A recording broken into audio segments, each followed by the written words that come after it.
자, 오늘은 김소월 시인의 산유와 같이 한번 살펴보겠습니다. 일단 제목부터 한번 살펴보시면 산에 있을 유자입니다. 있어요. 뭐가 있냐면 꽃이 피어 있다라고 보시면 됩니다. 그래서 산에 피어 있는 꽃을 보면서 시적 하다가 어떤 느끼는 감정이나 생각들을 우리가 한번 생각해 보면 되겠다라고 보시면 돼요. 자, 일단 시인을 한번 보시면 김소월 시인입니다. 그렇죠? 김소월 시인 하면 여러분들이 알고 있는 배경 지식이 뭐 1920년대를 대표하는 일제강점기의 시인이다. 그렇죠. 그다음 또 대표적인 작품으로는 진달래꽃 또는 저번 시간에 우리가 같이 문제를 풀어봤던 가는 길이라든지 이런 작품들을 살펴볼 수 있을 것 같아요. 그렇죠. 그래서 김소월 시인 하면 김소월 시인 작품에 가장 많이 등장하는 주제들은 어떤 사랑하는 사람 또는 임의 부재라든지 아니면 이별이라든지 이런 내용들이 주로 많이 나타납니다. 그렇죠. 그러면 김소월 시인이 생각했겠죠. 아, 나는 왜 이렇게 사랑하는 사람과 같이 있을 수 없지? 왜 이렇게 혼자 있는 거지? 이런 생각들을 하다가 보니까 이제 약간 이런 느낌이 들 수 있지 않을까요?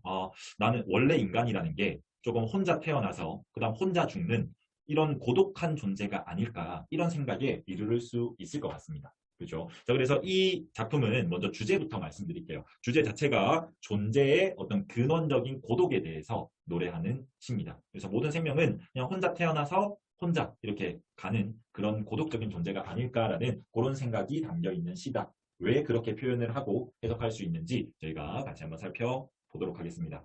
자, 1년 살펴봅시다. 산에는 꽃 피네, 꽃이 피네, 가을, 봄, 여름 없이 꽃이 피네 라고 얘기를 하고 있습니다. 그러면 이 산이라는 공간에는 꽃이라고 하는 생명이죠. 생명이 피어난다라고 얘기를 하고 있어요. 그렇죠? 그러니까 산이라는 공간은 어떤 존재가 탄생하고 그 다음 뭐 또 나중에 탄생했다라는 것은 마지막에 나오겠지만 다시 소멸할 수도 있는 그런 공간이다라고 저희가 볼 수 있을 것 같습니다. 그렇죠? 그러면 어쨌든 이 산이라는 곳에서는 꽃이 피어난다라고 했으니까 지금 여기에서 살펴볼 수 있는 것은 존재의 탄생 또는 생성 뭐 이런 이미지들과 지금 연관이 될 수 있겠다라는 거죠. 그렇죠?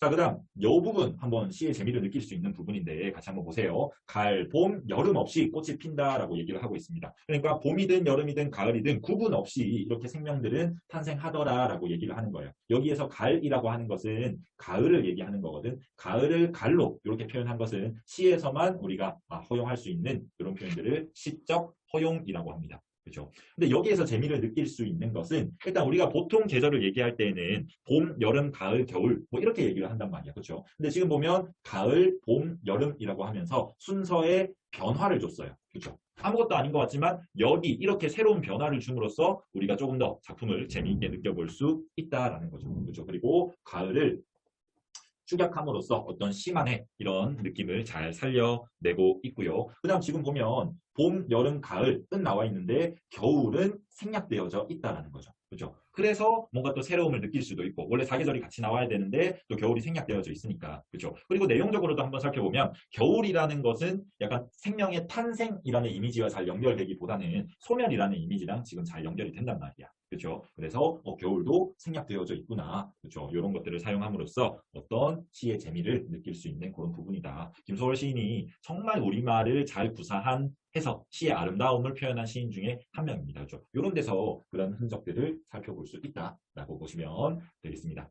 자, 이연 계속 한번 살펴봅시다. 산에 피는 꽃은 저만치 혼자서 피어있네 라고 얘기를 해요. 여기도 내용은 그다지 어려운 게 없습니다. 근데 이런 표현들 한번 보세요. 산에라는 것을 여기에 그냥 한 줄에다가 표현할 수도 있는 거잖아요. 산에 피는 꽃은. 그렇죠? 근데 지금 굳이 산에 띄우고 산에라고 이렇게 표현을 하고 있거든. 그러면서 얻을 수 있는 효과가 뭐냐면 우리는 읽을 때 자연스럽게 끊어 읽게 돼요. 그러면서 약간의 거리감을 느낄 수 있거든. 그래서 우리 머릿속에 그려지는 이미지는 산이 이렇게 같이 있는 게 아니라 이게 아니라 그냥 산에 피는 꽃은 이라고 하면서 약간의 거리감을 자연스럽게 형성할 수 있다라는 겁니다. 그렇죠? 자, 그래서 이런 게 정말 아무것도 아닌 것 같지만 시의 표현 능력이다. 이런 것들에서 우리가 재미를 느낄 수 있겠다라고 보시면 돼요. 자, 어쨌든 이 산에 꽃이 이렇게 피어 있다라고 얘기하고 있는데 요 줄이 이 시의 가장 핵심적인 주제를 담고 있는 줄이에요. 한번 보세요. 이 꽃이 어떻게 피어 있냐면 저만치, 그러니까 저 멀리서 떨어져서 혼자서 피어 있다라고 얘기를 하고 있습니다. 자, 여기 잘 보셔야 돼요. 여기 저만치라는 부분이 지금 여러 가지로 해석이 될 수 있는데 첫 번째는 꽃과 그 다음 다른 꽃들 간의 어떤 거리다라고 이렇게 해석을 할 수 있을 것 같아요. 시적 하다가 이 꽃을 보면서 지금 이 시를 쓰고 있는 건데, 그렇죠? 이 산의 풍경과 이 꽃의 모습을 보면서 시를 쓰고 있는 건데, 이 꽃은 다른 꽃들은 여기에 이렇게 저렇게 물이 져서 펴 있는데 이 꽃은 저만치 다른 꽃들과 떨어져서 이렇게 혼자서 피어 있구나. 이렇게 해석을 할 수도 있고요. 그다음 두 번째는 꽃과 화자 간의 거리다라고 이렇게 해석을 할 수도 있습니다. 내가 지금 꽃을 보고 있는데 이 꽃이 저만치 멀리 떨어져서 이렇게 혼자 이렇게 피어 있네라고 나와 꽃 간의 거리라고 이렇게 볼 수도 있다는 거죠. 그렇죠? 그럼 이렇게 했을 때는 꽃 자연과 그다음 화자, 인간 간의 어떤 거리다라고 이렇게 볼 수도 있겠습니다. 그렇죠? 자, 그래서 어찌됐든 간에 지금 거리감을 느끼는 거는 확실하다라고 볼 수 있을 것 같아요. 그렇죠? 그래서 어떤 근원적인 거리감 이런 것들을 살펴볼 수 있을 것 같고 그다음 여기서 또 지금 혼자서 피어 있다라고 하는 거 보니까 여기에 주제가 이제 싹 담겨져 있다라고 보시면 돼요. 어떤 근원적인 또는 절대적인 고독감 이런 것들이 나타나 있다라고 보시면 되겠습니다. 자, 그다음 3년 계속 한번 살펴보시면 산에서 우는 작은 새여 꽃이 좋아 산에서 산호라네 라고 얘기를 하고 있어요. 그러면 이 산에는 이렇게 새도 한 마리 있나 봅니다. 그죠? 새도 이렇게 한 마리가 있나 본데 이 작은 새가 지금 울고 있다라고 표현을 하고 있거든. 그죠? 그래서 진짜 새가 운다라기보다는 화자의 감정이 이입되어 있구나. 감정이입의 대상이구나. 이런 것들을 멋있게 찾아볼 수 있을 것 같고요. 근데 이 새가 꽃이 좋아서 산에서 살고 있다라고 얘기를 하고 있거든. 이 꽃이 좋은 감정, 꽃을 좋아하는 이 감정, 이거는 지금 누구의 감정인 겁니까? 역시나 시적 화자가 느끼고 있는 감정이란 말이야. 그렇죠? 이 새가 진짜 나는 꽃이 좋아 여기서 살래 이렇게 했다라기보다는 꽃이 좋고 꽃을 바라보고 있는 건 지금 시적 화자다라는 거죠. 그렇죠? 그래서 이 감정을 지금 작은 새에다가 이렇게 이입하고 있다라고 보시면 돼요. 아시겠죠?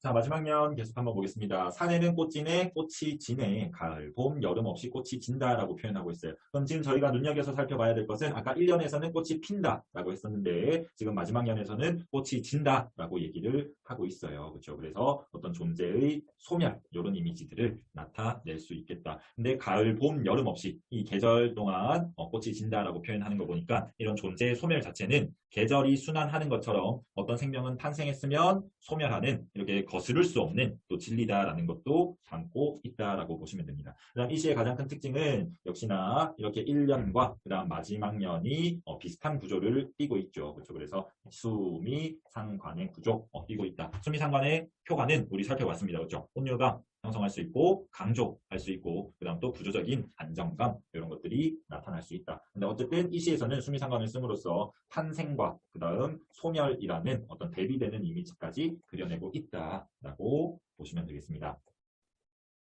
자, 그러면 형식적인 요소 한번 살펴보시면 일단 이 시에서는 뭐뭐네, 뭐뭐네, 뭐뭐네, 뭐뭐네라고 하면서 이런 종결 어미를 반복하고 있어요. 그렇죠? 근데 뭐뭐래, 네라고 하는 이런 반복을 하다 보니까 일단 자연스럽게 운율은 생기고요. 그렇죠? 그리고 꽃이 피네, 그냥 바라보고 있는 걸 얘기하는 거거든. 그렇죠? 그래서 이런 종결 어미를 반복함으로써 우리는 관조적인 그런 오조. 관조라는 것은 막 어떤 감정이 일어나거나 감정이 흥분되고 다운되고 이런 것들이라기보다는 그냥 쭉 눈에서 평온한 이런 상태로 눈에서 일어나고 있는 현상들을 이렇게 바라보면서 그냥 서술하고 있는 그런 상태다라고 보시면 돼요. 그래서 관조적인 어조를 통해서 어떤 감정 절제의 그런 효과까지 거두고 있다라고 살펴볼 수 있겠습니다. 그 다음 또 하나 보세요. 이 시에서 우리가 운율을 느낄 수 있는 가장 중요한 요소가 있는데 얘 한번 살펴보겠습니다. 산에는 꽃이 피네, 가을, 봄, 여름 없이 꽃이 피네. 산에 피는 꽃은 저만치 혼자서 피어있네. 그렇죠? 자연스럽게 끊어읽기를 시도해보면 이 시에서 지배적으로 우리가 느낄 수 있는 운율은 사문보가 저절로 형성이 되더라라는 거죠. 그렇죠? 이런 사문보를 통해서 운율을 느낄 수 있구나. 그렇죠? 여기까지 이해하셨죠? 근데 더 중요한 건 뭐냐면 보세요. 사문보 형성 자체가 산에는 꽃이네 꽃이 피네 이 행 그렇죠. 그다음 산에는 꽃이네 꽃이 피네 이 행을 통해서 사문보가 형성되고 그다음 여기 보세요. 산에 피는 꽃은 저만치 혼자서 피어있네. 3행을 통해서 사문보 형성하고 그다음 여기는 1행 한 행에 사문보가 다 담겨져 있어요.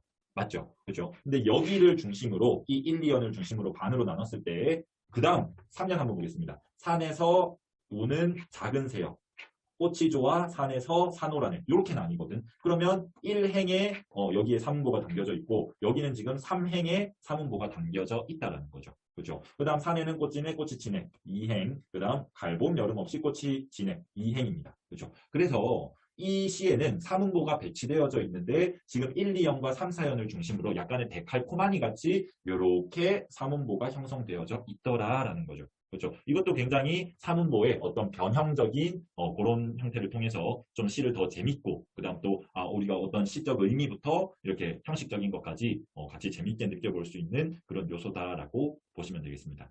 사실 그냥 표면적인 내용만 봤을 때는 크게 이해하기 어려운 내용이 없지만 이 내용은 한번 읽고 또 읽고 또 읽어볼수록 그 시의 의미가 다르게 다가오는 시입니다. 아시겠죠? 그래서 이런 표현법과 시의 내용을 같이 연결시키면서 여러분이 시의 내용을 좀 더 잘 이해할 수 있었으면 좋겠어요. 모르는 거 있으면 항상 가지고 오시고 선생님이랑 또 시에 대해서 계속 같이 얘기를 나눠봅시다. 자, 오늘도 고생하셨습니다.